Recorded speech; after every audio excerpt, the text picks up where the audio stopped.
मित्रों नमस्कार। आपका गीता सत्संग चैनल पर स्वागत है। आज का विषय है यज्ञ से बचा हुआ अन्न क्या है। जो नए मित्र हों कृपया सब्सक्राइब कर दें। वीडियो उपयोगी लगे तो लाइक और शेयर भी करें, अपनी राय भी दें। अध्याय 4 के श्लोक 20 तक यह स्पष्ट हो चुका है कि ममता, फल की इच्छा से रहित, अहंकार रहित होकर जो लोक संग्रह के लिए शास्त्र विहित कर्म किया जाता है वो वास्तव में कर्म नहीं होता। दूसरे शब्दों में उसे कर्म बंधन नहीं होता। पर प्रश्न है कि जो शरीर निर्वाह के लिए आवश्यक कार्य जैसे शौच, स्नान आदि करता है, क्या वह पाप का भागी होता है?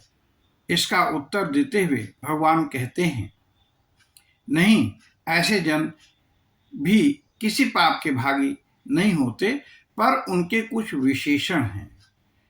गीता के चौथे अध्याय के 21वें श्लोक में कहते हैं, निराशीर्यत चित्तात्मा, अर्थात अंतःकरण और इंद्रियों सहित शरीर जीता हुआ हो। दूसरा है त्यक्त सर्व परिग्रह, सारे परिग्रह छोड़ चुका हो। परिग्रह मतलब भोग सामग्रियों को एकत्र करना। शारीरम केवलम कर्म कुर्वन्, सिर्फ शरीर संबंधी कर्म करता हुआ। न आपनोति किल्बिषम, पाप को प्राप्त नहीं होता।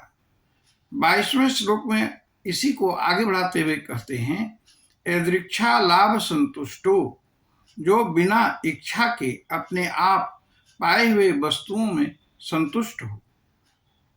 5वीं बात करते हैं, द्वंद्वातीतो विमत्सरः, द्वंद्वों जैसे सुख दुख, हानि लाभ आदि से तथा ईर्ष्या से मुक्त हो। समः सिद्धावसिद्धौ च, सिद्धि और असिद्धि में सम हो, ऐसा कर्मयोगी कृत्वापि, कर्म करता हुआ भी न निबद्धते, बंधन में नहीं आता। आगे और विशेषण दे रहे हैं। 23वें श्लोक में कहते हैं, गत संगस्य, जिसके संग दोष यानी राग यानी आसक्ति समाप्त हो चुकी हो। मुक्तस्य, जो देहाभिमान ममता आदि से मुक्त हो। ज्ञानावस्थित चेतसः, निरंतर परमात्म ज्ञान में लगा हो।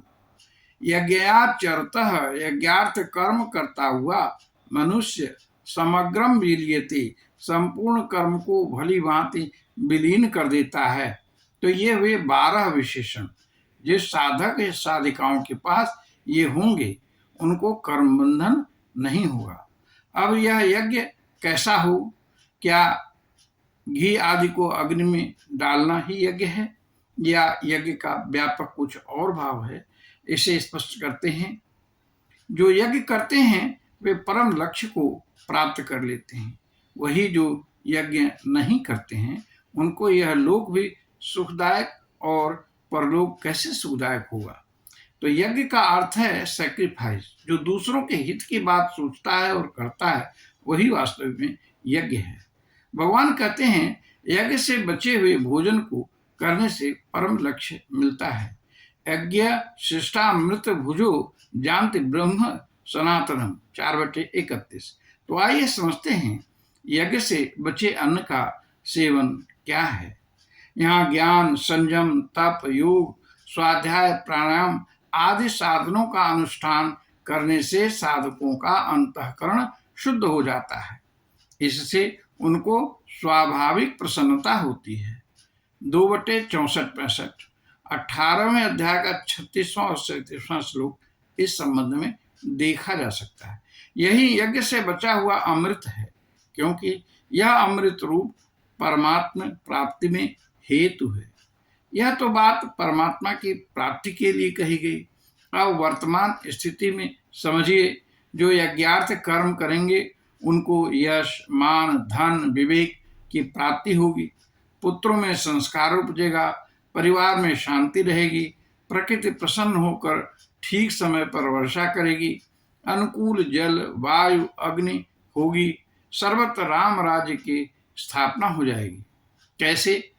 जब हम लोगों के हित के लिए कर्म करेंगे तो लोग यश कीर्ति गाएंगे। आपने मान लीजिए अस्पताल बनवा दिया तो लोगों को उचित मूल्य पर दवा होगी। उनकी आत्मा से जो शुभ कामना निकलेगी वह आपके लिए किसी बड़े इनाम से कम नहीं है। इस संदर्भ में एक सच्ची घटना हम बतला रहे हैं कि एक केले बेचने वाला था। उससे कुछ विदेशी केले का मूल्य पूछते रहे तो भाषा के न जानने के कारण वो बता नहीं सका। इससे उसको बड़ी ग्लानि हुई कि मैं पढ़ा लिखा नहीं हूँ, इसलिए मैं व्यापार भी ठीक से नहीं कर पाता हूँ। उसने प्रण लिया कि मैं स्कूल बनवाऊंगा जहाँ गरीबों के बच्चे फ्री शिक्षा पाएंगे। वो तो बहुत गरीब था, लग गया इस यज्ञ में। फिर आहुति देने वाले मिलते गए, स्कूल बना, पर वो केले आज भी बेचते हैं। उनको राष्ट्रपति ने अभी हाल ही पद्म पुरस्कार से सम्मानित किया है। एक माई है जिसके न बाल न बच्चे कोई नहीं। उन्होंने जंगल में पेड़ लगाने की शुरुआत की। कई एकड़ में उनके जंगल खड़े हैं। अनुभव ने उनके पेड़ों के संबंध में बहुत ज्ञान दिया और आज हाल ये है कि वन के अधिकारी भी उनसे राय लेते हैं। उनको भी पद्मश्री के पुरस्कार से नवाजा गया। एक सज्जन योग सिखाने का बेड़ा उठाया, कईयों की बीमारियां दूर की बिना धन लिए। उनको भी राष्ट्रपति जी ने सम्मानित किया। एक विकलांग सज्जन है, हाथ काम नहीं करता। उन्होंने पैर की उंगलियों से पेंटिंग बनाई तो पुरस्कृत हुई। ये जो पुरस्कार है, सम्मान है, यही यज्ञ से बचा हुआ अन्न है।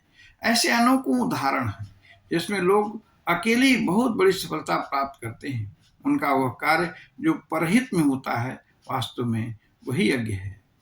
जिनमें लगन होती है उनको इसी जन्म में परम लक्ष्य मिल भी जाता है। चौथे अध्याय के 32वें श्लोक में भगवान कहते हैं, हे अर्जुन, वेदों ने इस प्रकार अनेक यज्ञों की बात कही है। उन सबको मन, इंद्रिय और शरीर से होना समझो। तत्व से जानकर उनके अनुष्ठान द्वारा तू कर्म बंधन से सर्वथा मुक्त हो जाएगा। अर्जुन के माध्यम से भगवान हम सभी से कह रहे हैं कि स्व की भावना से ऊपर उठकर जनहिताय, प्रकृति के हित के लिए लग जाओगे तो कर्म बंधन से मुक्त हो जाओगे। अब प्रश्न है कि यज्ञ तो बहुत बताए, उनमें श्रेष्ठ क्या है? इस पर 33वें श्लोक में भगवान कहते हैं, श्रेयान द्रव्यम यज्ञाद ज्ञान यज्ञ परंतप सर्वम कर्माखिलम पार्थ ज्ञाने परिसमाप्यते।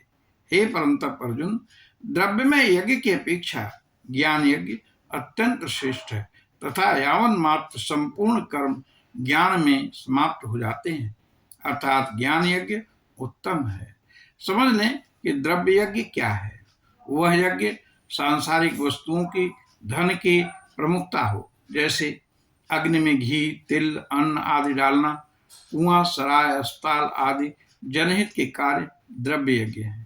पर किसी को यज्ञार्थ ज्ञान देना, परमात्मा को तत्व से समझा देना, कृष्ण से मिलवा देना, यह ज्ञान यज्ञ है।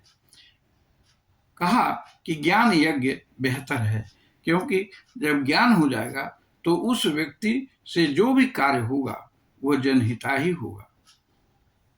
यही राधा भाव है। तो चीन में एक कहावत है कि किसी को मछली दान देने से अच्छा है उसे मछली मारना सिखा दिया जाए। जब ज्ञानी हो जाएगा उससे हर कार्य उत्तम होगा। पर यह ज्ञान मिले कैसे, इसके लिए अगले वीडियो में हम लोग सुनेंगे। अभी हम अपनी वाणी को यहीं विश्राम देते हैं। आइए भगवान का नाम लेते हैं। हरि ही ओम तत्सत, हरि ही ओम तत्सत, हरि ही ओम तत्सत। आप सभी को बहुत बहुत धन्यवाद। नमस्कार।